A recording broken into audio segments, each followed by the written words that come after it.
Ma'am, आपके lecture में नया चैप्टर चालू किया था यूनिट और आउटपुट कोस्टिंग। यूनिट और आउटपुट कोस्टिंग वहाँ यूज़ होती है, ऐसी इंडस्ट्रीज़ में यूज़ होती है जहाँ पर सेम प्रोडक्ट प्रोड्यूस किया जा रहा है और जहाँ पर कॉमन प्रोसेस होती है प्रोडक्शन की। इसको ascertainment of cost unit costing या सिंगल कोस्टिंग या आउटपुट कोस्ट सिस्टम भी कहते हैं। फिर इसकी डेफिनेशन है,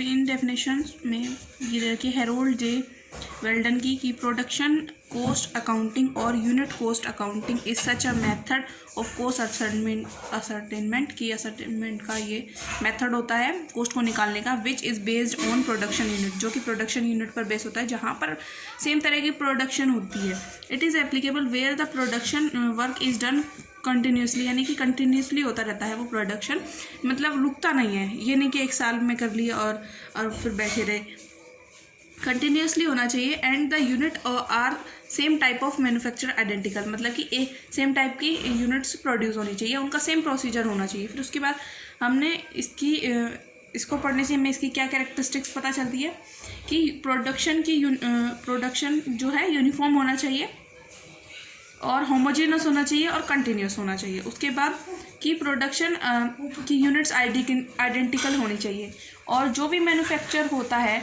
वो फिजिकल होना चाहिए, वो इनविजिबल नहीं होना चाहिए, यानी कि नेचुरल, फिजिकल और नेचुरल होना चाहिए। और इसमें क्या होना चाहिए, पर यूनिट कोस्ट निकालनी पॉसिबल होनी चाहिए, जैसे कि हम पर टन में या पर किलोग्राम में या पर केजी में निकाल सकें। और ये मेथड कहाँ पर यूज़ होता है, कोल माइंस में, शुगर माइल्स में, क्लॉथ माइल्स में, फ्लोर मिल्स में, सीमेंट फैक्ट्री में, ब्रिक्स किल्स में, नल्स में एक्सेट्रा, इन सब चीज़ों में यूज़ होता है जहाँ पर प्रोडक्शन की प्रोसेस सेम होती है और जहाँ पर क्या होता है, आइडेंटिकल होता है प्रोडक्शन, फिजिकल और नेचुरल होता है, जहाँ पर यूनिट कोस्ट को निकालना ईजी होता है, पॉसिबल होता है। फिर उसके बाद हमने कुछ ऑब्जेक्टिव्स पढ़े, ऑब्जेक्टिव्स ऑफ यूनिट और आउटपुट कोस्टिंग की to know total cost of production and per unit production की, जहाँ पर जिसकी टोटल कॉस्ट निकालना, कॉस्ट ऑफ प्रोडक्शन निकालना और पर यूनिट कॉस्ट निकालना विद एक स्पेसिफिक पीरियड में, तो क्लासीफाई अंडर रिलेटेड कैटेगरीज, जिसको इसमें क्लासीफाई करना होता है, जैसे प्राइम कॉस्ट में, ऑफिस कॉस्ट में, फैक्ट्री कॉस्ट में। टोटल कॉस्ट और कॉस्ट ऑफ प्रोडक्शन अलग अलग दो कैटेगरी में कॉस्ट को निकालना होता है तभी, और ये वहाँ पर यूनिट कॉस्टिंग यूज होती है। जितने भी एलिमेंट है उनका टोटल कॉस्ट से क्या रिलेशन है ईच एलिमेंट का, और ईच एलिमेंट का टोटल कॉस्ट पर क्या इफेक्ट पड़ता है, दो या दो से ज़्यादा पीरियड की कॉस्ट को कंपेयर करने के लिए, ठीक है। और टू डिटरमाइन टेंडर प्राइस, की टेंडर प्राइस निकालने के लिए किसके बेस पर, on the basis of cost data, on the basis of cost data and future prospects. फिर इसके बाद हमने एलिमेंट पढ़े, elements of cost under unit और आउटपुट कोस्टिंग कि क्या क्या एलिमेंट्स होते हैं इसके। फर्स्ट है, पहले भी हमने पढ़ रखा है चैप्टर में कि कोस्ट के कितने एलिमेंट होते हैं, 3, मटेरियल, लेबर और डायरेक्ट एक्सपेंसेस। तो उसके हमने पढ़ा ओवरहेड होता है, जो ओवरहेड भी होता है, जैसे कि मटेरियल वो क्वांटिटी होती है जो कि मेन मैन्युफैक्चरिंग में यूज़ हो रही है गुड्स एंड सर्विसेज की, उसको हम मटेरियल कहेंगे। और जब ये इशू किया जाता है इसके लिए एक डिफरेंट मेथड होता है, जैसे हमने लीफो मेथड पढ़ा था, फीफो मेथड पढ़ा था, तो वो इसके अंडर आता है। फिर हमने उसके बाद लेबर पढ़ा कि इसमें क्या किया जाता है, वेज शीट बनाई जाती है और जहाँ पर प्रोडक्शन लेबर के ऊपर डिपेंडेंट है वहाँ यूज़ होगा, कि लेबर जहाँ पर ज़्यादा यूज़ होती है, ज़्यादा प्रोडक्शन लेबर पर डिपेंडेंट है, वहाँ पर क्या होता है, इसके जॉब कार्ड बना दिए जाते हैं और ये भी एक्सपेंडिचर है और इसे यूनिट कोस्टिंग में हम लेते हैं। उसके बाद डायरेक्ट एक्सपेंडिचर, जिसका रिलेशन डायरेक्टली किससे होता है, प्रोडक्शन से होता है। जो मटेरियल और लेबर के अलावा होते हैं वो डायरेक्ट एक्सपेंडिचर होते हैं, जो मतलब कि डायरेक्टली रिलेटेड होते हैं। उसके बाद हमने पढ़ा ओवरहेड कि ये इनडायरेक्ट नेचर के होते हैं, और क्या होता है इनडायरेक्ट, जैसे कि हो गया इनडायरेक्ट लेबर, इनडायरेक्ट एक्सपेंसेस, है ना, और जिसके मतलब जो प्रोडक्शन से रिलेटेड होते नहीं हैं, मतलब इनके बगैर काम भी नहीं चल सकता और प्रोडक्शन से रिलेटेड नहीं होते।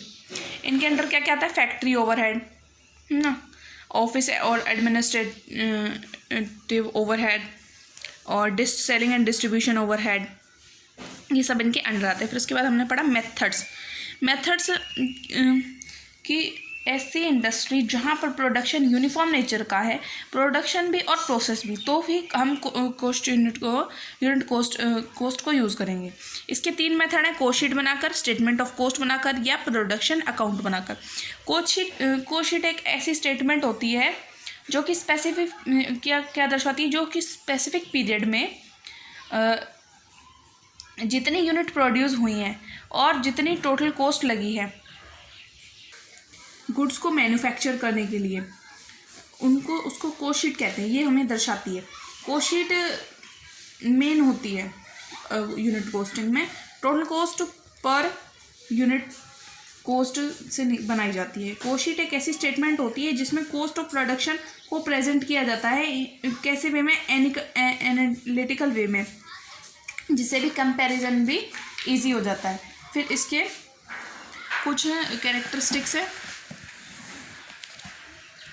कि टोटल क्वांटिटी ऑफ प्रोडक्शन पता चलता है हमें, total cost of total quantity produce पता चलता है, पर यूनिट कॉस्ट और टोटल क्वांटिटी प्रोड्यूस हुई वो पता चलता है, वेरियस कंपोनेंट पता चलते हैं कॉस्ट के, और डायरेक्ट और इनडायरेक्ट कॉस्ट ऑफ प्रोडक्शन पता चलता है, प्रोपोर्शन पता चलता है each individual to total cost, जो कि प्रेजेंट किया जाता है परसेंटेज में, और कंपैरेटिव कॉस्ट पता चलती है 2 पीरियड की, हम 2 पीरियड में हम इनका कंपैरिजन भी कर सकते हैं। अब इसके है characteristics and objective of cost sheet, कि कॉस्ट शीट बनाई जाती है यूनिट कॉस्टिंग के अंडर, और किस लिए बनाई जाती है, बिकॉज इट इज़ डिटरमाइंड पर यूनिट कॉस्ट, क्योंकि हमें से पर यूनिट कॉस्ट पता चलती है। इसके बाद है cost sheet is a periodical document, एक पेरियोडिकल डॉक्यूमेंट होता है जो कि मंथली भी बनाया जा सकता है, वीकली भी बनाया जा सकता है, और क्वार्टरली भी बनाया जा सकता है।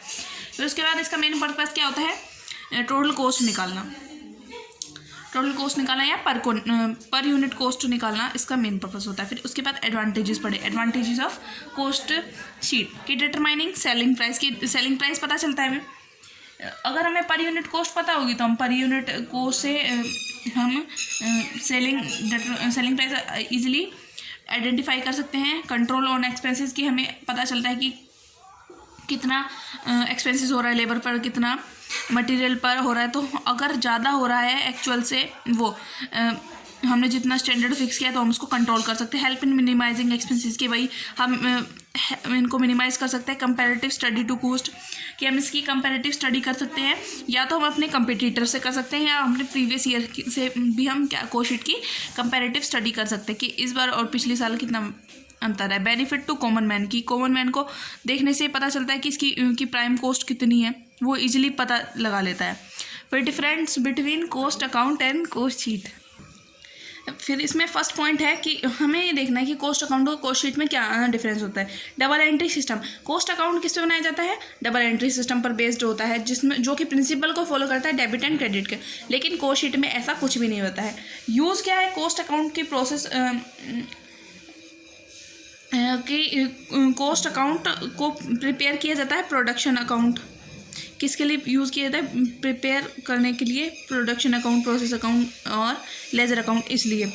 और बल्कि और जबकि कॉस्ट शीट को किस लिए हम बनाते हैं, पर यूनिट कॉस्ट निकालने के लिए, और ये वीकली मंथली भी बनाया जा सकता है। कंपैरेटिव स्टडी हो जाती है इससे। कॉस्ट शीट बनाने से हमें क्या पता चलता है, कंपैरेटिव कॉस्ट निकाल सकते हैं हमें से इजीली, लेकिन कॉस्ट अकाउंट में ऐसा कुछ भी नहीं होता है। पर यूनिट कॉस्ट पता चलती है हमें कि पर यूनिट कॉस्ट निकालने के लिए कॉस्ट शीट यूज होती है, लेकिन कॉस्ट अकाउंट ऐसा कुछ शो नहीं करता, क्योंकि हम जो कॉस्ट अकाउंट है उस कॉस्ट शीट है उसमें हम एनालिटिकल वे में हम शो करते हैं, तो इससे क्या होता है, हम कंपैरिजन भी इजी हो जाता है।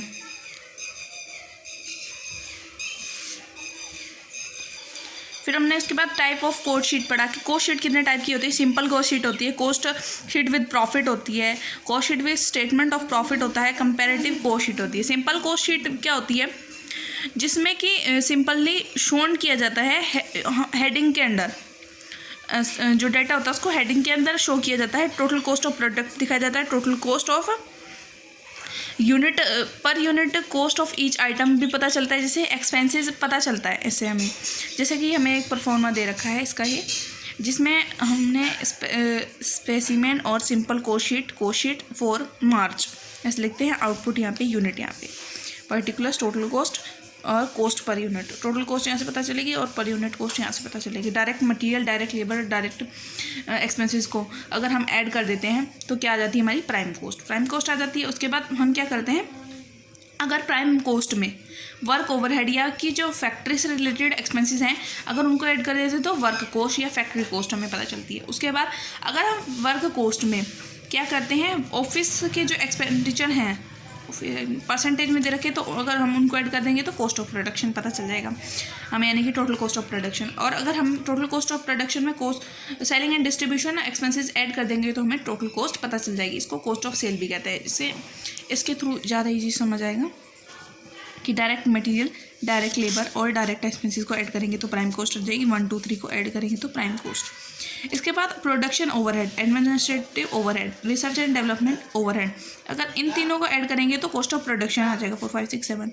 उसके बाद सेलिंग एंड डिस्ट्रीब्यूशन एक्सपेंसेस को ऐड करेंगे तो कॉस्ट ऑफ सेल आ जाएगी, यानी कि टोटल कॉस्ट।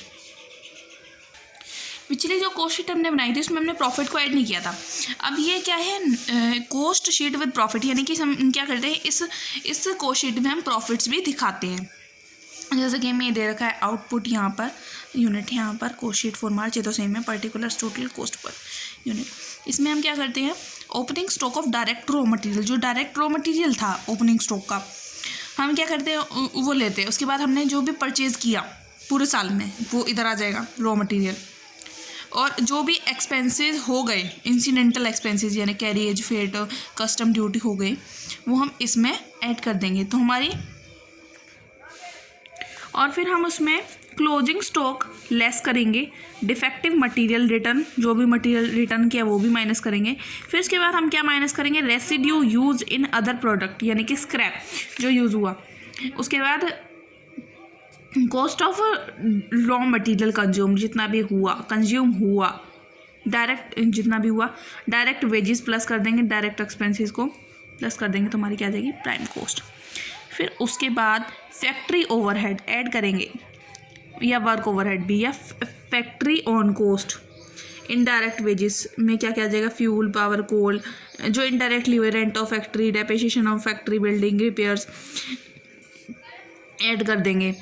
उसके बाद क्या ऐड करेंगे, opening stock of work in progress, closing stock of work in progress को लेस कर देंगे। Additional over burden at reconciliation को अगर हम ऐड कर देंगे, और सेल ऑफ स्क्रैप जो भी हो गया था या डिफेक्टिव हो गया था उसको हम क्या कर देंगे, लेस, और जो हमारा आएगा फिर होगा फैक्ट्री वर्क कॉस्ट, यानी कि हम प्राइम कॉस्ट में अगर फैक्ट्री के ओवरहेड्स को अगर हम प्लस कर देते हैं तो हमारी क्या आती है, फैक्ट्री वर्क कॉस्ट। तो इसमें हमें थोड़ा ब्रीफली बता रखा है, खोल के बता रखा है। फिर उसके बाद अब हम ऑफिस से रिलेटेड एक्सपेंसेस लेंगे कि administration on cost, legal cost, office expenses, office salary, office lighting, printing, administration expenses, fees of direct telephone, की जितने भी ऑफिस एक्सपेंसेस हैं तो ये आ जाएगी हमारी कॉस्ट ऑफ प्रोडक्शन।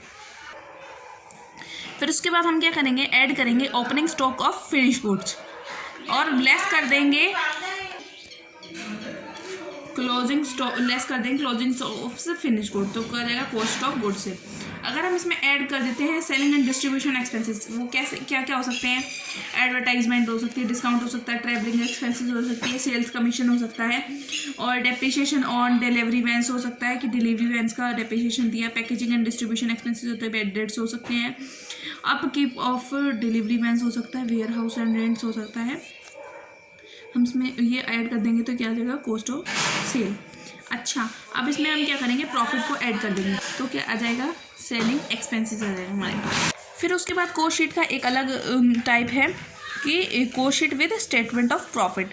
ये एक मोर पॉपुलर और मोर रिलायबल है क्योंकि इसमें हम क्या करते हैं, प्रॉफिट एंड लॉस अलग बनाते हैं और कॉस्ट शीट हम अलग बनाते हैं। जैसे कि हमें दे रखा है इसमें output unit, raw material consume, जितना भी कंज्यूम किया, ठीक है, direct labour and wages, direct expenses को ऐड कर देंगे तो हमारी प्राइम कॉस्ट आ जाएगी। उसके बाद फैक्ट्री से रिलेटेड एक्सपेंसेस ऐड कर देंगे तो फैक्ट्री वर्क कॉस्ट आ जाएगी।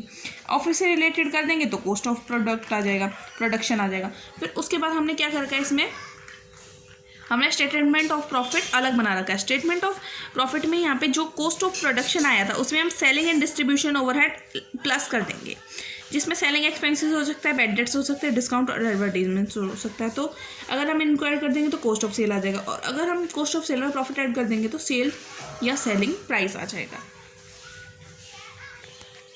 फिर हमने उसके बाद पढ़ा explanation of cost component of appearing in cost sheet और स्टेटमेंट ऑफ कॉस्ट, जिसमें पढ़ा पहले प्राइम कॉस्ट। हमें पता है कि प्राइम कॉस्ट क्या होती है, जिसमें direct material, direct wages, labour और डायरेक्ट एक्सपेंसेस को जोड़ देते तो हमारी क्या आती है, प्राइम कॉस्ट आती है। जिसमें पहला था डायरेक्ट मटेरियल, जो पहले भी पढ़ चुके हैं कि डायरेक्ट मटेरियल वो मटेरियल होता है जो कि डायरेक्टली रिलेटेड होता है प्रोडक्शन से।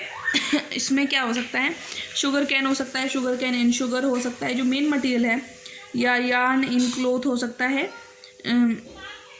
और फिर इसका क्या मेथड है कैलकुलेशन करने का, कि opening stock of raw material, ठीक है, जो भी परचेज़ किया, पहले ओपनिंग स्टॉक लिया रॉ मटेरियल का, फिर परचेज़ किया, और जो भी इसका कैरिएज आया, ठीक है, फिर उसके बाद जो भी क्लोजिंग स्टॉक था उसको माइनस कर देंगे तो रॉ मटेरियल कंज्यूम्ड आ जाएगा। उसके बाद हमने इसका एक और वे दे रखा है कि ओपनिंग स्टॉक दे रखा है, परचेज ऐड करेंगे, कैरिएज ऐड करेंगे, ऑक्टोरियो ऐड करेंगे, डायरेक्ट एक्सपेंसेस और मटेरियल ऐड करेंगे, और लेस क्या क्या करना है हमें, क्लोजिंग स्टॉक माइनस करेंगे, कॉस्ट ऑफ मटेरियल सोल्ड की कितना हुआ, मटेरियल रिटर्न टू सप्लाई, यानी कि कुछ उसमें डिफेक्टिव आ गया जिसके कारण हमने मटेरियल को रिटर्न कर दिया। एबनॉर्मल वेस्टेज ऑफ मटेरियल को हमें लेस करना है, हमें ऐड नहीं करना। सेल ऑफ वेज और स्क्रैप मटेरियल को अगर हम लेस कर देते हैं तो हमारे पास वैल्यू क्या आ जाती है, वैल्यू ऑफ मटेरियल कंज्यूम आ जाती है। फिर हमने उसके बाद एक इलस्ट्रेशन दे रखी है, उससे हम समझ सकते हैं कि प्राइम कॉस्ट कैसे निकालनी है। रॉ मटेरियल कंज्यूम निकालना है, ओपनिंग स्टॉक दे रखा है, क्लोजिंग स्टॉक दे रखा है रॉ मटेरियल का, परचेज ऑफ रॉ मटेरियल दे रखा है, फ्रेट दे रखा है, ऑक्टोरियो दे रखा है, कॉस्ट ऑफ मटेरियल दे रखा है, सेल ऑफ वेस्ट मटेरियल दे रखा है, डायरेक्ट एक्सपेंसेस दे रखा है, एबनॉर्मल वेस्टेज ऑफ मटेरियल दे।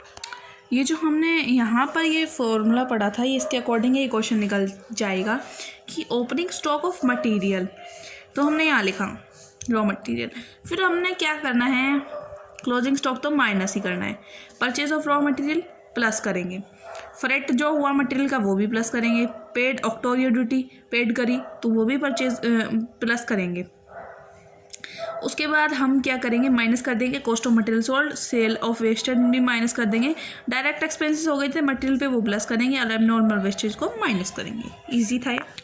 फिर उसके बाद हमने पढ़ा डायरेक्ट वेजेस और लेबर। डायरेक्ट वेजेस मतलब कि जो लेबर डायरेक्टली लगी हुई है किस में, प्रोडक्शन के काम में, which who are engage in on converting the shape of raw material, जो कि फिनिश गुड्स को बनाने में लगी हुई है, उसको हम इनसे रिलेटेड जो भी एक्सपेंसेस होते हैं उनको प्रोडक्टिव वेजेस इसको, और फैक्ट्री वेजेस भी कहते हैं उनको, जो भी वेजेस दी जाती हैं उनको इसके अंडर रखा जाता है। फिर डायरेक्ट एक्सपेंसेस जो कि डायरेक्टली हो जाते हैं, प्रोडक्शन से रिलेटेड होते हैं, इन्हें चार्जेबल एक्सपेंसेस भी या प्रोडक्टिव एक्सपेंसेस भी कहा जाता है।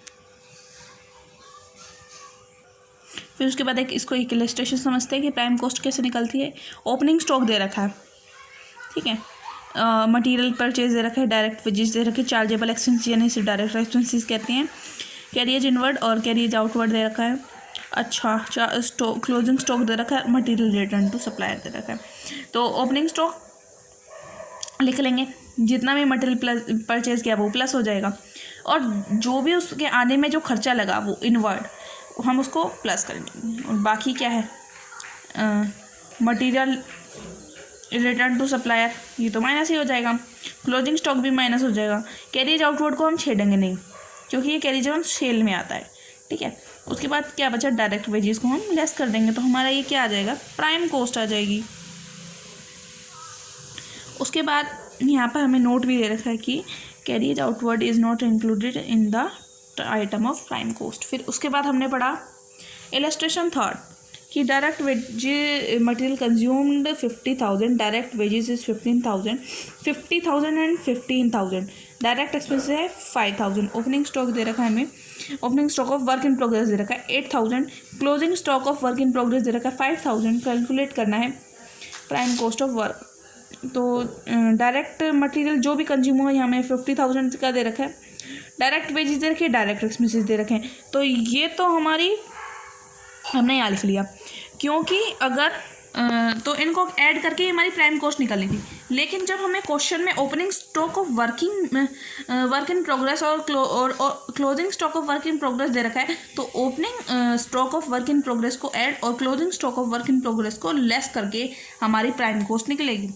फिर था फैक्ट्री कॉस्ट, यानी कि जो प्राइम कॉस्ट है उसका नेक्स्ट जो स्टेज होती है वो प्राइम कॉस्ट, वो फैक्ट्री कॉस्ट होती है। फैक्ट्री कॉस्ट में क्या होता है, प्राइम कॉस्ट में अगर हम फैक्ट्री के ओवरहेड यानी कि फैक्ट्री से रिलेटेड जो खर्चे होते हैं अगर हम उसको लेस कर देते हैं तो हमारी क्या आ जाती है फैक्ट्री कॉस्ट, या इसको हम वर्क कॉस्ट भी कह सकते हैं। इसको हम मैन्युफैक्चरिंग ओवरहेड भी कह सकते हैं।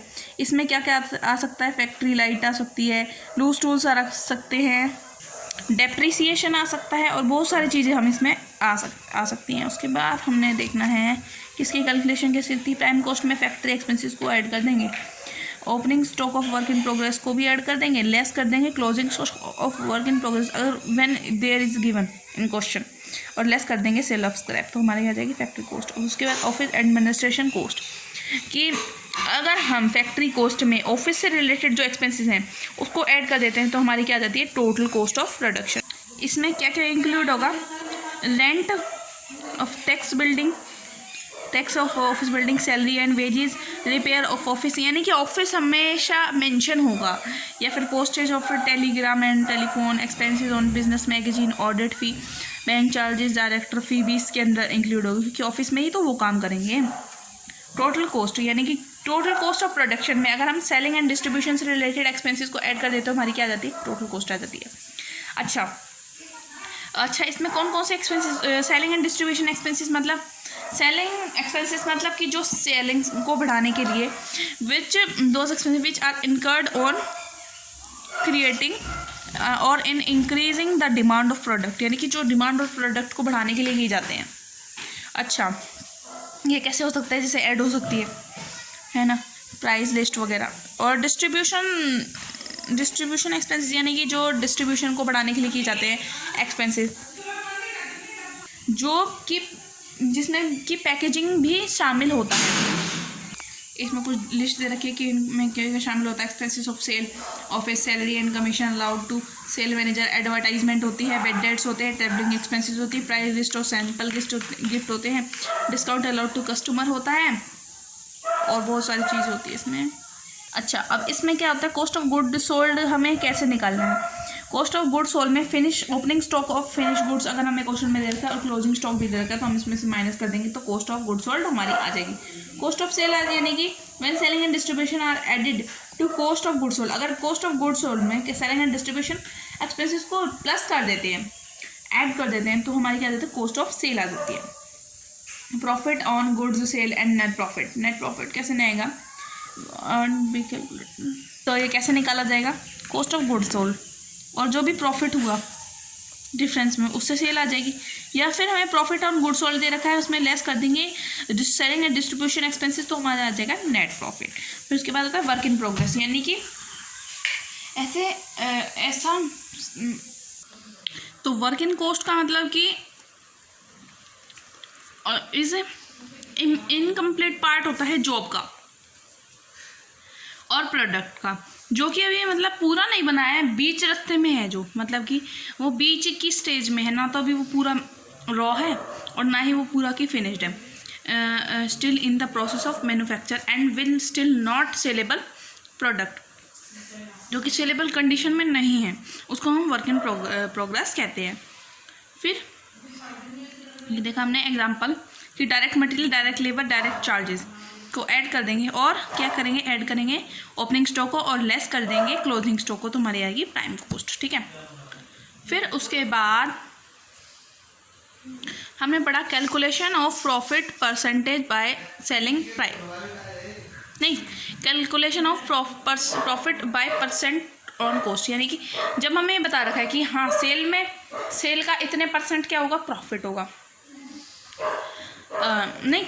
कॉस्ट का इतने परसेंट क्या होगा प्रॉफिट होगा, तो कॉस्ट का कितना परसेंट जैसे कि हमें दे रखा है फैक्ट्री कॉस्ट दे रखी है इतनी 5700, ऑफिस एंड एडमिनिस्ट्रेशन दे रखे 400, सेलिंग एंड डिस्ट्रीब्यूशन दे रखे 200। ठीक है, तो इन सबको ऐड कर देंगे हमारी क्या आ जाएगी टोटल कॉस्ट। 6300 आ जाएगी। उसके बाद ऐड कर देंगे इसमें 10% प्रॉफिट। तो 10% प्रॉफिट कैसे होगा, कॉस्ट का 10% यानी कि 6300 का 10% तो 630 हो जाएगा। फिर अगर हमें calculation of profit by percentage on selling price, अगर हमें सेलिंग प्राइस पर दे रखा है, यानी कि हमें सेलिंग प्राइस पर प्रॉफिट निकालना है। अगर मान लीजिए सेलिंग प्राइस 100 है, प्रॉफिट 10 है, तो कॉस्ट प्राइस यानी कि उस प्रोडक्ट का प्राइस कितना होगा 90। अगर प्रॉफिट 10 है तो 90 रुपीज़ क्या हो जाएगा कॉस्ट प्राइस। इसके दो फॉर्मूले हैं, टोटल कॉस्ट सोल्ड मल्टीप्लाई में रेट ऑफ प्रॉफिट बाय में 100। अगर हमें सेलिंग प्राइस पर दे रखा है, अगर कॉस्ट पर दे रखा है तो ये, अगर सेलिंग प्राइस पर दे रखा है तो क्या होगा टोटल कॉस्ट या कॉस्ट ऑफ सेल मल्टीप्लाई में रेट ऑफ प्रॉफिट जो भी दे रखा है बाय में 100 माइनस में रेट ऑफ प्रॉफिट। 100 में से जो भी रेट दे रखा है प्रॉफिट का उसको माइनस कर देंगे। उसके बाद हमने पढ़ने की क्या क्या जो आइटम्स दे रखे हैं जो कि हमें इंक्लूड नहीं करने हैं कॉस्ट अकाउंट में। एबनॉर्मल लॉसेज हो रखे हैं जो भी लॉस्ट ऑफ मटेरियल और लेबर। प्राइमरी एक्सपेंसेस यानी कि इसमें क्या होता है गुडविल रिटर्न ऑफ हो सकता है, इनकम टैक्स दे रखा है वो भी नहीं, और वेल्थ टैक्स भी नहीं, और डायरेक्ट टैक्सेस भी नहीं। इंटरेस्ट पेड ऑन कैपिटल और loan, interest receive on investment, capital gains and losses transfer to reserve, discount on premium on issue of shares और debentures, payment to received of dividend share and transfer fee, cash discount, profit और loss of valuation of stock, profit और loss of warrant exchange. तो हमें ये करना है, exclude करने हैं, हमें इनको नहीं लिखना है। उसके बाद हमने पढ़ा कॉस्ट शीट का एक क्वेश्चन दे रखा है हमें जिससे हमें निकालना है, कॉस्ट शीट बनानी है। फैक्ट्री में कितनी यूनिट्स प्रोड्यूस हो रही हैं 1000, ठीक है। उसके बाद एक्स मैन्युफैक्चर करता है, रॉ मटेरियल कंज्यूम दे रखा है 60,000, डायरेक्ट लेबर दे रखा है 30,000 और डायरेक्ट एक्सपेंसेस 10,000। तो हम अगर इन तीनों को ऐड करते हैं तो हमारी प्राइम कॉस्ट निकल आती है। और फैक्ट्री ओवरहेड दे रखे हैं, अगर हम प्राइम कॉस्ट में फैक्ट्री ओवरहेड प्लस कर देंगे तो फैक्ट्री कॉस्ट आ जाएगी। और अगर हम फैक्ट्री की कॉस्ट नहीं हाँ फैक्ट्री कॉस्ट, अगर हम इसमें ऑफिस से रिलेटेड एक्सपेंसेस जोड़ देंगे तो हमारी कितनी आ जाएगी टोटल प्रोडक्शन कॉस्ट आ जाएगी। और अगर हम उसमें सेलिंग ओवरहेड जोड़ देंगे तो हमारा क्या आ जाएगा टोटल कॉस्ट, या कॉस्ट सेल भी कहते हैं जिसे इसमें से टोटल कॉस्ट निकाल के। आज के लेक्चर में इतना ही पढ़ा था मैं, आप सबको समझ आया। Thank you.